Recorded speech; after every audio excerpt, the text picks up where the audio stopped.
fortalecer o esporte e as modalidades olímpicas.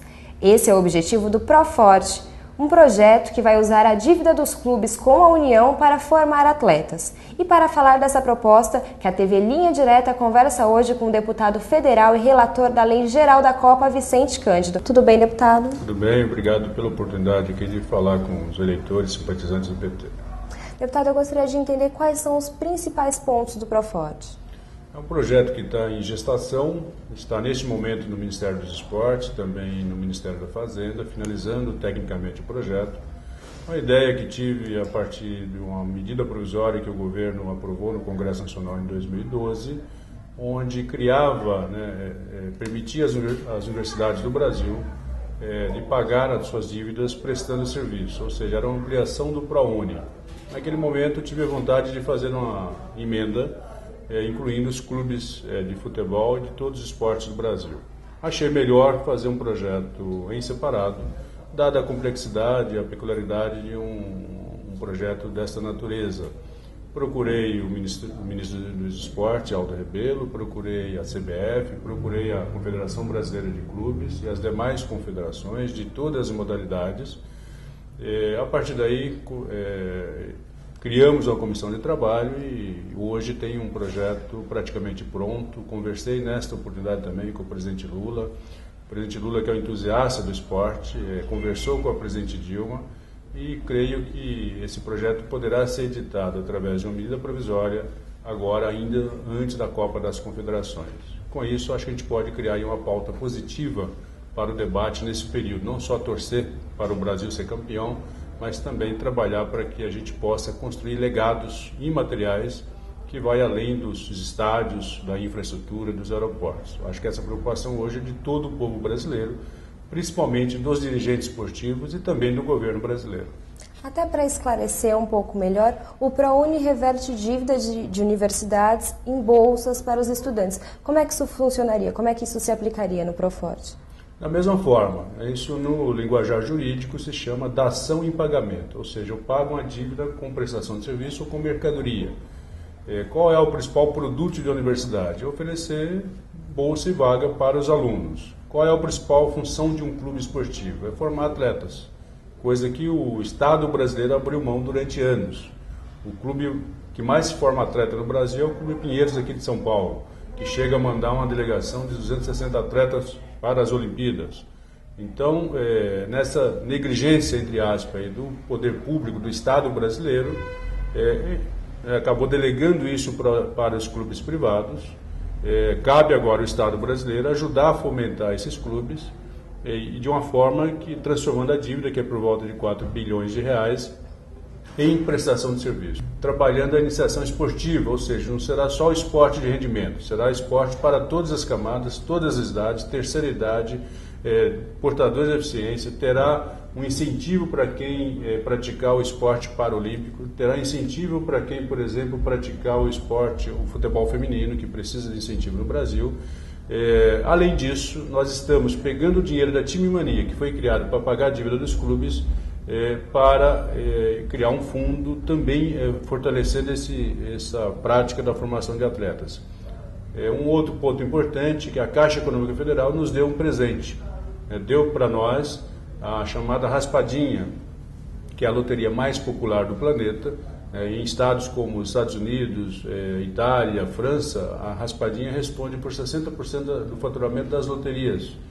E aqui no Brasil não será diferente, à medida que a Caixa implementar, já com compromisso firmado em lei, de criar uma nova logística, de usar os escudos dos times colocarem suas estrelas para fazer propaganda, dizendo claramente para a sociedade que aquele dinheiro irá para o fortalecimento do esporte brasileiro. Eu creio que o brasileiro acatará isso como, vamos dizer assim, como uma questão de ordem, para que a gente possa ter um esporte forte no Brasil, reconhecendo que o futebol é patrimônio nacional, reconhecendo que o futebol é o principal cartão de visita do Brasil para o mundo e o Brasil precisa aproveitar essas oportunidades.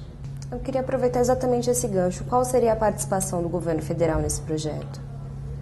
Aceitar, por exemplo, essa permuta da dívidas por prestação de serviço, e já está aceito pela Fazenda. O presidente Lula falou com o presidente Dilma, O outro apoio é editar uma medida provisória, porque editando já sai vigindo no dia seguinte, né? Se o projeto for para o Congresso em forma de projeto de lei, até fazer o debate no Congresso, até ir para o Senado, passa pela Câmara, Senado Federal, sanção da presidente, pode demorar uns 6 meses.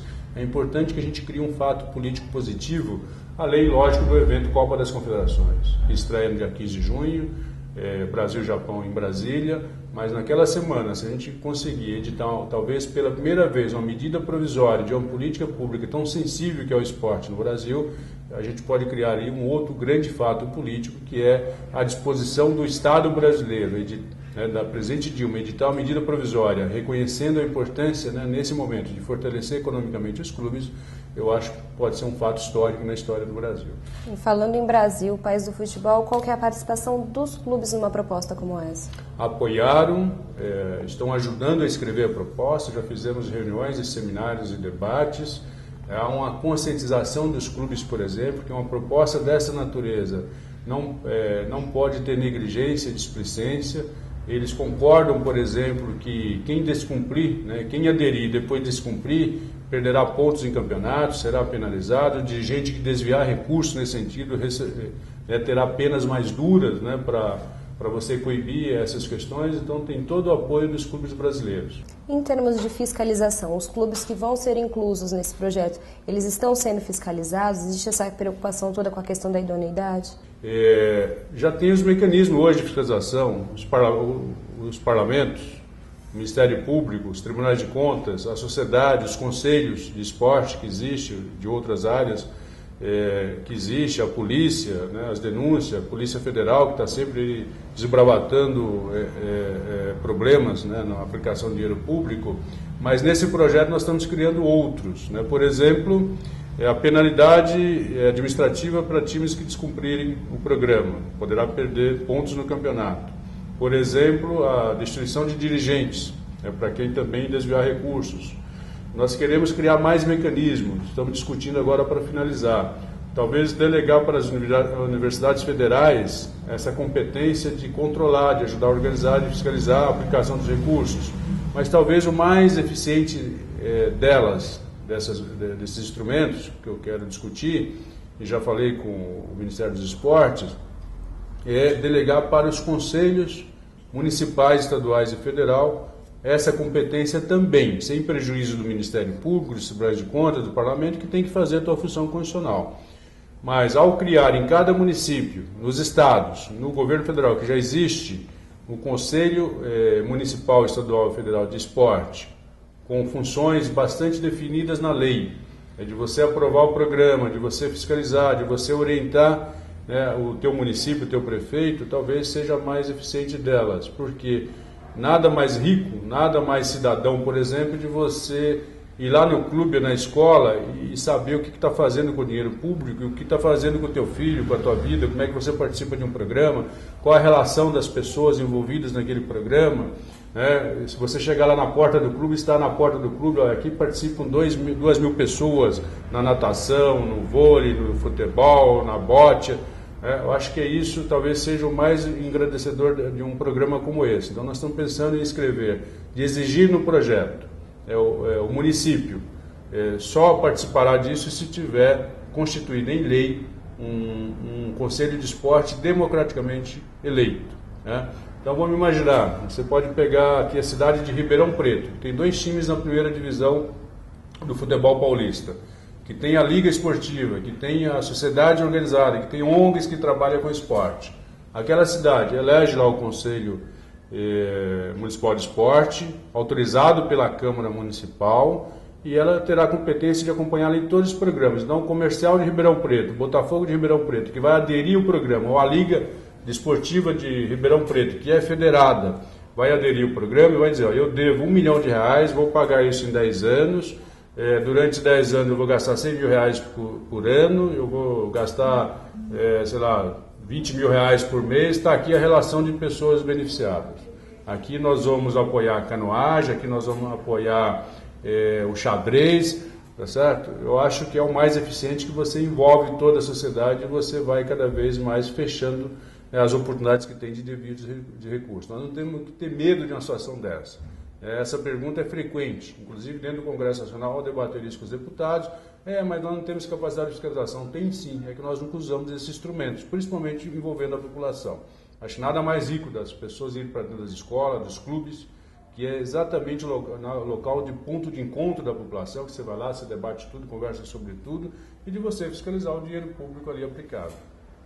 E esse projeto, existe algo semelhante em andamento em algum outro país? Já existem conhecimentos de resultados benéficos? Semelhante sim. A Europa tem tomado medidas muito duras, inclusive, que nós estamos estudando, talvez não nesse projeto, mas em medidas futuras, de você limitar os direitos econômicos. Hoje, quem ganha dinheiro na venda do Neymar, que acaba de ser vendido, é muito mais o empresário do que o clube formador. A lei hoje permite isso. Cabe o Estado brasileiro fechar essas brechas que existem nessas oportunidades.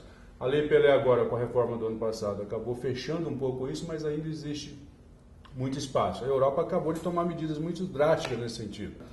Por enquanto, eu acho que é transformar esses 4 bilhões de dívidas em prestação de serviço, criar esse fundo com a Time Mania remodelada, com a raspadinha remodelada. Nós podemos ter aí nos próximos anos, a partir do ano que vem, por volta de R$1,5 bilhão para este fundo. Democratizar isso, não pode ser mais só o futebol, tem que ser todas as modalidades, tem que ser toda entidade que tenha a prática de esporte no teu estatuto, no teu cotidiano. Nós temos que incentivar muito o esporte escolar.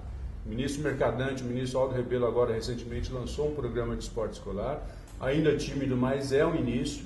Com isso nós precisamos preparar todas as escolas para ter equipamentos, quadras, ginásio coberto, para que você pratique o esporte dentro da escola, não só a educação física, mas as modalidades olímpicas, inclusive. E por que o esporte no Brasil é tão caro hoje em dia?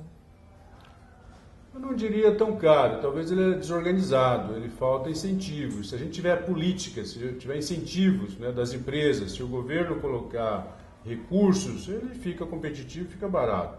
Que a gente olha o esporte como os grandes contratos dos jogadores, mas o esporte é muito mais do que isso. O esporte tem que ter acesso para a pessoa de 80 anos, 70 anos, para a criança que está começando, iniciando, para os trabalhadores, tem que ter incentivo dentro da fábrica. No Japão, você pratica yoga, pratica esporte com incentivo do próprio empresário, porque ele percebe que isso promove a saúde, promovendo a saúde a pessoa produz mais. Então nós precisamos acho que implementar uma cultura diferente. Aí eu acho que ele vai ficar tão barato quanto nos outros países. Levando em consideração o cenário que se apresenta, as grandes atividades esportivas, o teu trabalho relatando a lei geral da Copa, quais são as perspectivas que se apresentam pensando agora em futuro? As melhores possíveis. Há 10 anos atrás não se debatia esporte no Brasil. Se você pegar, se for um pouquinho mais longe, há 20 anos atrás, aqui com a prefeita Luiza Erundina do PT na capital de São Paulo, nós tivemos 8 vereadores em 53 na Câmara Municipal ligados ao esporte. Nem por isso deixou a cidade dotada de política esportiva. Então falta conhecimento, falta pensamento, falta tomada de consciência dos dirigentes, sobretudo, para essas políticas da cultura, do esporte, do meio ambiente, todas. Mas essa do esporte em especial, porque o esporte está presente em todos os cantos do Brasil, está presente na cabeça do povo brasileiro. Então, há 10 anos atrás, como eu disse, debater esporte na Assembleia Legislativa de São Paulo, onde eu tentei, fiz um programa, fiz um projeto, o secretário na época, Lars Garael, assinou junto, fomos lá, protocolamos na Assembleia, debatemos durante 2 anos, chegou na mão do governador José Serra, ele vetou e não fez nada para substituir. Hoje não, hoje os parlamentos do Brasil se discute esporte, hoje se discute nas universidades, em todos os cantos políticas esportivas, por causa dos grandes eventos. Por isso que foi importante sediar esses grandes eventos. Tem muito mais sensibilidade, tem muito mais eco, tem muito mais fertilidade na cabeça das pessoas e perceber que o Brasil precisa ser bom também fora de campo. Precisa ter as melhores práticas da aplicação dos recursos públicos, da formação de políticas públicas. Então as oportunidades são ímpar e não podemos deixá-las desapercebidas nesse período. Nós precisamos debater agora, o desdobramento e a repercussão da Copa do Mundo e Olimpíadas vai 10 anos depois. Nós temos então aí mais uns 10 anos para que a gente possa dotar o Brasil das melhores práticas para o esporte. Para finalizar, qual é o papel da população nesse debate? acompanhar, participar, exigir dos teus eleitos, dos teus representantes que se debruce, que ajude, que participe, que tome iniciativa nesse sentido. Eu acho que essa constituição obrigatória por lei dos Conselhos Municipais de Esporte despertará em toda a população e criar canais reais de participação da contribuição cidadã. Nada mais rico na vida de uma pessoa é você poder ir lá dentro do teu parlamento, dentro do Poder Executivo e dizer: eu sou representante, eu quero discutir, eu tenho ideias, eu vou fiscalizar aqui os recursos públicos.